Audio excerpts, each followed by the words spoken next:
Assalamualaikum warahmatullahi wabarakatuh. Alhamdulillah, alhamdulillahirabbil alamin wa bihi nasta'in wa ala umuri dunya waddin. Assalatu wassalamu ala asrafil anbiya'i wal mursalin sayyidina wa maulana Muhammadin wa ala alihi wa sahbihi ajma'in. Amma ba'du.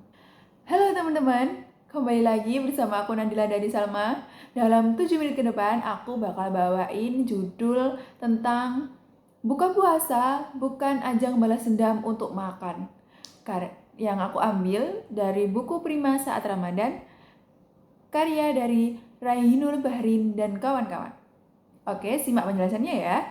Jadi yang pertama, dalam masyarakat kita pastinya tidak pernah meninggalkan yang namanya takjil dan tidak sudah sebagai sudah menjadi ikonnya kalau ketika puasa Ramadan pasti banyak yang jualan takjil dan sebagainya. Dan ada juga slogan yang berbunyi berbukalah dengan yang manis.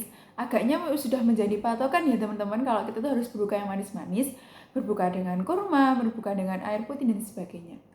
Nah, teman-teman, jadi gimana sih cara kita itu untuk mengatur menu buka puasa agar makanan yang kita makan ini tidak tidak sekedar menjadi ajang balas dendam terhadap makanan. Jadi meskipun kita sudah puasa 1 hari penuh, saat kita berbuka, kita tuh tetap fit, nggak setelah buka puasa itu terus loyo gitu teman-teman. Nah, yang pertama ada di antara sunnah dalam puasa adalah menyegerakan berbuka setelah matahari tenggelam. Rasulullah Shallallahu Alaihi Wasallam meriwayatkan bahwa Allah Subhanahu Wa Taala berfirman, sesungguhnya hambaku yang paling aku cintai adalah orang yang menyegerakan berbuka. Hadis riwayat Ahmad dan At-Tirmizi Hasan Gharib. Nah, yang kedua adalah sunnahnya adalah berbuka dengan ruthub atau kurma setengah matang. Yang aku bahas di awal tadi ya teman-teman. Kenapa sih kita kok harus diawali sunnahnya itu berbuka dengan kurma? Jika tidak ada kurma, sebenarnya bisa kita ganti dengan air.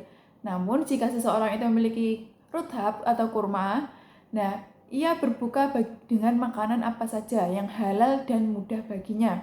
Anas radhiyallahu anhu berkata, Nabi SAW dahulu itu berbuka dengan beberapa ruthab sebelum sholat. Jika tidak ada ruthab, maka dengan kurma. Jika tidak ada kurma, maka beliau meminum beberapa tegukan. Hadis riwayat Abu Dawud dan At-Tirmizi Hasan.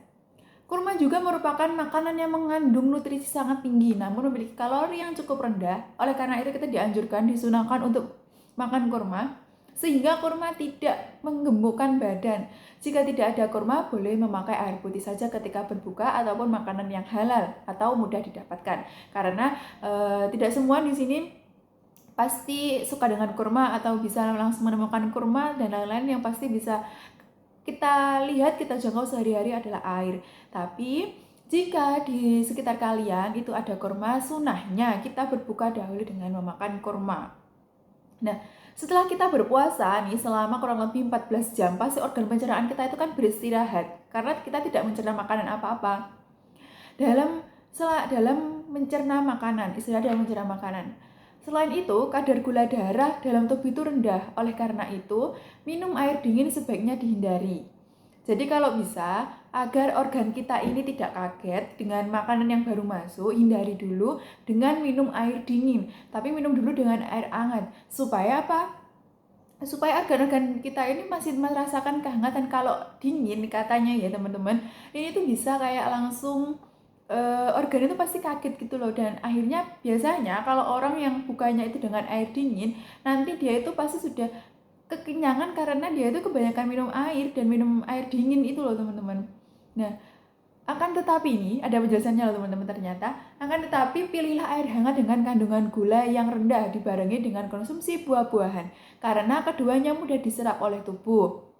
Nah, sebaliknya mengkonsumsi makanan yang sangat manis hanya akan meningkatkan kadar gula darah secara drastis dan memicu produksi insulin secara berlebih. Akibatnya timbunan gula yang tinggi dalam darah ini akan tersimpan sebagai timbunan lemak dalam tubuh. Nah, yang ketiga, hindari langsung berbuka puasa dengan makanan besar. Hal ini dilakukan untuk menghindari kekagetan pada organ tubuh kita yang telah beristirahat dalam waktu yang cukup lama, yang tadi kurang lebih 14 jam, organ kita itu berhenti tidak mencerna makanan apapun. Nah, selain itu, jika kita langsung bersantap ria dengan hidangan utama, maka akibatnya perut terlalu kenyang sehingga membuat kita malas beribadah sholat maghrib dan dikhawatirkan akan terlambat sholat berjamaah. Ya, akhirnya menimbulkan rasa malas gara-gara kekenyangan itu, teman-teman. Oleh karena itu, hidangan utama dapat dinikmati seusai sholat maghrib. Nah, menu dalam hidangan utama tidak harus menu yang mewah, teman-teman, atau yang berlebihan. Menu yang dianjurkan di sini itu misalnya dalam satu sajian itu ada makanan pokok, sayuran, lauk nabati, ada lauk hewani, ada buah-buahan, dan lain-lain. Nah, malah jika kita ingin meringankan kerja organ pencernaan dalam tubuh, sekiranya sebaiknya kita mengunyah makanan baik dan tidak berburu-buru menelannya. Jadi ketika kita berbuka itu gimana ya? Kita tahu kalau organ kita itu lapar. Nah, karena kita tahu lapar itu kita jadi rakus karena ingin menyantap semua makanan yang ada di depan kita. Kayak gini loh, waduh makanannya banyak nih, aku pasti mau semuanya gitu. Jadi kayak terburu-buru menelan dan akhirnya organ pencernaan dalam tubuh kita itu langsung kayak kalau manusia itu kayak, wah apa nih yang masuk ke dalam tubuhku kok langsung kayak gini gitu, nggak ada aba-abanya gitu teman-teman. Nah, selanjutnya yang keempat adalah perbanyak konsumsi air putih di malam hari dan hindari mengonsumsi kopi setelah berbuka puasa. Memperbanyak konsumsi air putih di malam hari dapat dilakukan seusai sholat tarawih sampai sebelum tidur. Hal ini penting untuk menjaga stamina tubuh dalam mengembalikan cairan tubuh setelah seharian berpuasa, kurang lebih 14 jam tadi teman-teman.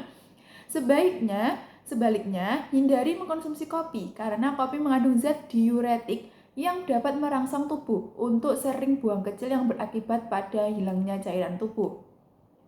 Nah, oke teman-teman, kesimpulannya di sini tadi kan kita membahas judul dengan buka puasa bukan ajang balas dendam makan. Yang kita bisa ambil dari hal ini tadi yaitu ketika kita ingin berbuka puasa, hindari dulu yang namanya air dingin. Kalau bisa kita bisa memakai air hangat. Nah, terus jangan terburu-buru untuk menelannya ataupun terburu-buru menyantapnya.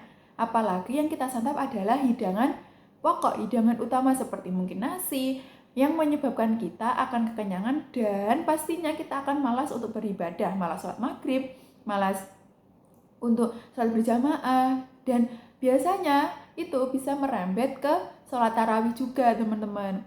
Nah, terus yang dianjurkan lagi apa? Kalau ada di sekitar kita kurma yang masih setengah matang nih teman-teman, Nabi itu menyarankan kalau kita itu buka dulu dengan kurma yang sederhana saja. Tapi jika tidak ada, pakai air juga bisa teman-teman.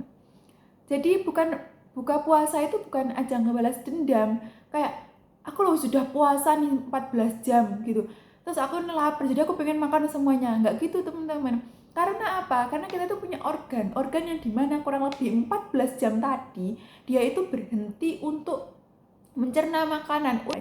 Kenapa kita tidak boleh balas dendam? Ya karena kasihan nanti organ tubuhnya pasti kaget dia kalau tidak ada aba-abanya gitu loh. Dan itu pun juga tidak baik kalau kita berbuka puasa itu berlebihan. Jadi ya cukup sederhana. Yang penting kita itu cukup dan merasa nyaman teman-teman. Terus kalau kita udah kekenyangan kan kita pasti nggak nyaman, jadi kayak begah. Nanti jadinya kita nggak sholat jamaah, kita kehilangan pahala-pahala di bulan Ramadan, seperti itu teman-teman. Nah, semoga dari penjelasan aku tadi buat teman-teman semuanya yang masih buka puasanya itu sok-sokan nih makan semuanya makanan pokok dan akhirnya meninggalkan sholat, mungkin ini bisa dipelajari atau nanti bisa dilihat bukunya yaitu yang aku cantumin di sini. Nah, itu bisa di-search di Google ataupun di website-website. Nah, nanti bisa nih dibaca teman-teman. Jadi di situ tuh banyak penjelasan tentang berbuka puasa, tentang cara puasa, apakah bagaimana sih anjuran buka puasa kita gitu teman-teman. Jadi buat teman-teman usahakan ketika berbuka puasa yang pertama dengan kurma setengah matang.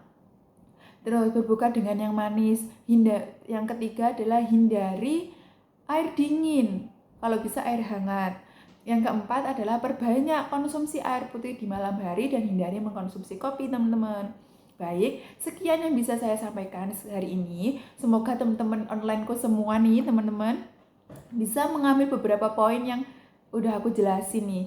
Nah, mungkin cukup sampai di sini aja pertemuan kita kali ini, dan aku bakal undur diri nih teman-teman. Bila ada salah kata, salah penyebutan ataupun salah penjelasannya mohon dimaklumi, karena kita di sini sama-sama belajar. Akhirul kalam, wassalamualaikum warahmatullahi wabarakatuh. See you.